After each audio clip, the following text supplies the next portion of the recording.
We're joined now from the Commons, from down there at Westminster, by Nick Raynsford, who is the local MP. And I'm just wondering what you've been able to piece together in talking to your constituents this afternoon. Well, my main source of information has been the Borough Commander of Police, who, as you may imagine, I spoke to very early on after I heard reports of the incident, and also the commanding officer at the barracks. All I will say is that my understanding is that the person who was killed is a serving soldier, and it does look as though this was a very, very unpleasant, premeditated, violent attack in broad daylight. And the only consolation that I can offer to anyone tonight is to say that my discussions with the Borough Commander indicate that the police are not looking for other people immediately in connection with this attack. So it does appear to have been the two people who have been arrested. Both were injured in the course of the arrest, and both are now under guard. Now, is it your understanding that this soldier was visiting the barracks, or that he came from the barracks? My understanding is that he's based at the barracks and had been in central London on duty and was returning to the barracks. And this was a completely unprovoked attack, which he was utterly blameless and had no involvement in the incidents that led up to it. Is the sense then that we're looking at something opportunistic, or that the man was tracked? That I don't know, and it would be wrong to speculate.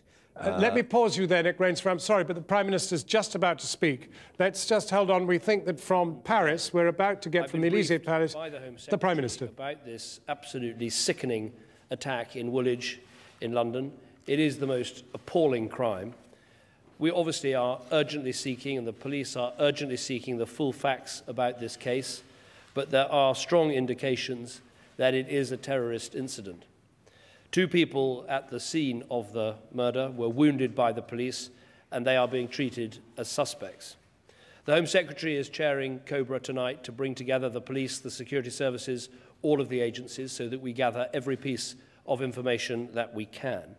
The police and the security services in the UK will get all of the support that they need to deal with this, or indeed with any other incident.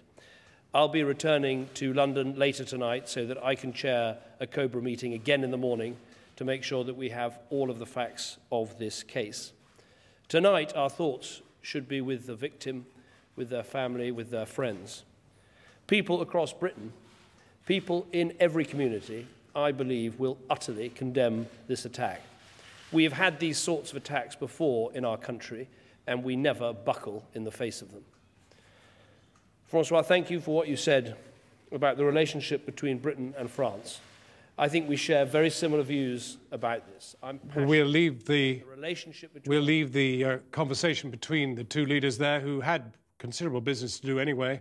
But there you've got the key to this, which is really confirmation that it is a major terrorist incident. Let me just finish my quick conversation with Nick Raynsford, local MP for that area of Woolwich. Nick Raynsford, anything else to add? I think I was just asking whether the sense of the barracks was that it was opportunistic, or whether indeed the soldier had been tracked. I think it's too soon to speculate on that. What I will say is that the barracks have been in Woolwich for hundreds of years. We have a very positive, very good relationship between the army and the local community. It is a diverse community with people from many backgrounds and many different religions. But it's been a community where people have celebrated together the events of last year, the Olympics obviously taking place on the barrack site, and also the arrival of the King's Troop, who were cheered through the streets when they came to Woolwich last year. So this is a particularly shocking incident, given the very good, positive relations between the army and the civilian population. Nick Raynsford, I'm grateful to you for coming in. Thank you very much.